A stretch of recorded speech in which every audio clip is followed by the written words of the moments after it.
When I went to college, I wanted to study chemistry, and then I met a chemist there who invited me to his lab. I got my lab coat and my goggles, and I started tinkering. He was very hands-off. There's a lot of toxic stuff in chem lab. To be trusted to be in that space, that had never happened before for me. It was amazing. I like the pink. Good morning, welcome. So protons, are they positive or negative? Positive. Okay, it starts with a P, just in case you forgot. Okay, in your boxes, you have particles that have a positive charge.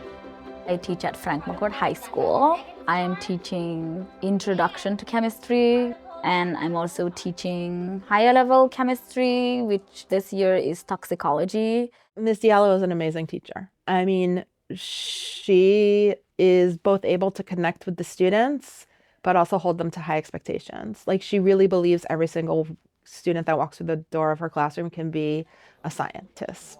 So a lot of the work that she does is helping them figure out what they want to know and how they can get there. This year I'm taking toxicology with Ms. Diallo. We're focusing on beauty products that can contain some type of toxic element or toxic compound. We chose aluminum, and we learned that it was in the product that we chose, which is a lip balm. Even a low dosage can be, somewhat harmful to you, even if you don't personally feel it. That kind of just, that awakened something inside of me. It's a high level course. In the first couple of weeks of school, they were like, this is too hard for me.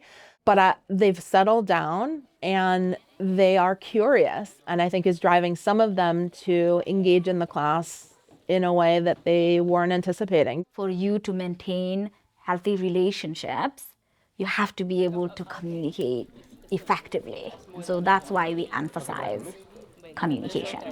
And in the science classes in particular, students have to learn to communicate authoritatively when they're talking about science. Why did you choose 10? She used her prior knowledge of planting. Did you notice that she hadn't finished talking when you started talking that second time? But it's good practice in communication, especially if you are a man, to be mindful not to interrupt a woman when she's talking. I like that. I like Yes? that one. Right? Okay, so that being said, you did a fantastic job explaining. She's really attuned to the different experiences of the students, and she's not afraid to ask them, like, what's getting in your way. She's also not afraid to engage them in the hard discussions about both their experience, their personal experience, and the experience that they see in others. Teaching is not so much about the information, but more about the interactions and my behavior. Because they will forget what they learn. They may forget that. They will not forget how they felt here. I want them to feel like they learned something, that they found something difficult, where they had to push themselves, and they enjoyed something.